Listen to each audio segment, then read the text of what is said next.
Penamaluru politics లో కీలక పరిణామాలు చోటు చేసుకుంటున్నాయి. అసమ్మతి నేతలను బుజ్జగించే పనిలో ఉన్నారు మంత్రి జోగి రమేష్. సురేష్ బాబు ఇంటికెళ్లిన జోగి రమేష్ ఎన్నికల్లో సహకరించాలని విజ్ఞప్తి చేశారు. పెనమలూరు ఇన్ఛార్జ్ గా జోగి నియామకాన్ని మొదటి నుంచి సురేష్ బాబు వర్గం వ్యతిరేకిస్తోంది. జోగికి వ్యతిరేకంగా 2 రోజులుగా నియోజకవర్గంలో భారీగా వెలిసిన ఫ్లెక్సీలు, దాంతో అసమ్మతి నేతలను బుజ్జగించే ప్రయత్నం చేస్తున్నారు జోగి రమేష్. 2 రోజులుగా నియోజకవర్గంలో ఫ్లెక్సీల రగడ కొనసాగుతోంది. దీంతో జోగి రమేష్ రంగంలోకి దిగారు. పెనమలూరు పాలిటిక్స్ లో కాక రేగుతోంది. ప్రస్తుతం అసమ్మతి నేతలను బుజ్జగించే పనిలో మంత్రి జోగి రమేష్ ఉన్నారు.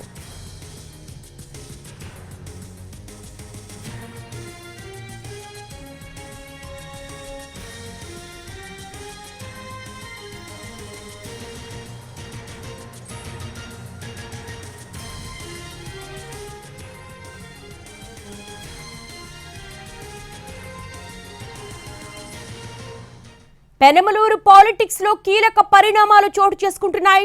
అసమ్మతి నేతలను బుజ్జగించే పనిలో ఉన్నారు మంత్రి జోగి రమేష్. దీనికి సంబంధించి లేటెస్ట్ అప్డేట్స్ మా ప్రతినిధి శ్రీకాంత్ అడిగి తెలుసుకుందాం. శ్రీకాంత్, పెనమలూరు పాలిటిక్స్ లో ఏంటి అసలు అసమ్మతి నేతలకు సంబంధించి జోగి రమేష్ ఏం మాట్లాడుతున్నారు? సురేష్ ని ఎలా బుజ్జగిస్తున్నారు? గత కొన్ని రోజులుగా వైసీపీలో పెనమలూరు సీట్ అనేది పూర్తి స్థాయిలో అసమ్మతితో అయితే రగిలిపోతున్న పరిస్థితి కూడా ఉంది. కొత్త ఇన్ఛార్జిగా పార్థసారథి వైసీపీ నుంచి వీడి టీడీపీలోకి వెళ్లటం ఖాయమైన నేపథ్యంలో అక్కడ కొత్త ఇన్ఛార్జిగా మంత్రి జోగి రమేష్ని అధిష్టానం కూడా నియమించిన నేపథ్యంలో అప్పటి నుంచి కూడా అక్కడ నుంచి టికెట్ ఆశించినటువంటి నియోజకవర్గ నేత పడమటి సురేష్ బాబు, అదేవిధంగా తుమ్మల చంద్రశేఖర్, వీళ్ళిద్దరూ కూడా పూర్తి స్థాయిలో నిరసన వ్యక్తం చేస్తున్న పరిస్థితి కూడా పడమట సురేష్ బాబు ఆధ్వర్యంలో అయితే భారీ ఎత్తున వాళ్ళ వర్గం అయితే నియోజకవర్గం వద్ద కూడా ఫ్లెక్సీలని ఏర్పాటు చేస్తున్న పరిస్థితి కూడా ఉంది. ఈ నేపథ్యంలో నిన్న జోగి రమేష్ కూడా పండగ రోజున నియోజకవర్గంలో పర్యటించారు. ఈ రోజున పడమట సురేష్ బాబు ఇంటికి కూడా రావడం కూడా జరిగింది. 20 నిమిషాల పాటు ఇద్దరు భేటీ అయిన పరిస్థితి కూడా ఉంది. వచ్చే ఎన్నికల్లో తనకు సహకరించాలని సురేష్ బాబుని జోగి రమేష్ అడిగినట్టుగా కూడా తెలుస్తుంది. అయితే గత కొన్నాళ్ళ 5 ఏళ్ల క్రితం నుంచి కూడా నియోజకవర్గంలో తాను పనిచేసుకుంటూ వెళ్తున్నానని కూడా సురేష్ బాబు చెప్పడం, అదేవిధంగా పార్థసారథి అనేది ఆ పార్టీని వీడితే తనకే అవకాశం వస్తుందని కూడా పూర్తి నమ్మకంతో ఉన్నట్టుగా తన కేడర్ కూడా అదే నమ్మకంగా ఉన్న పరిస్థితుల నేపథ్యంలో టికెట్ని జోగి రమేష్కి ఇవ్వటం పట్ల అయితే పూర్తి అసంతృప్తిని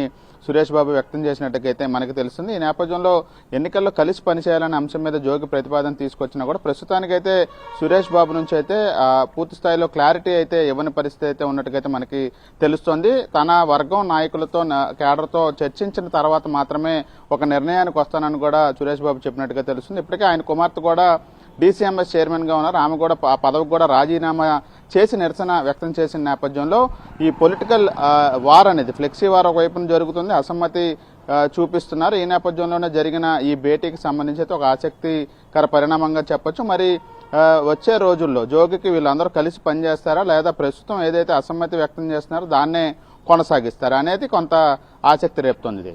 ఆల్ రైట్ శ్రీకాంత్, థ్యాంక్స్.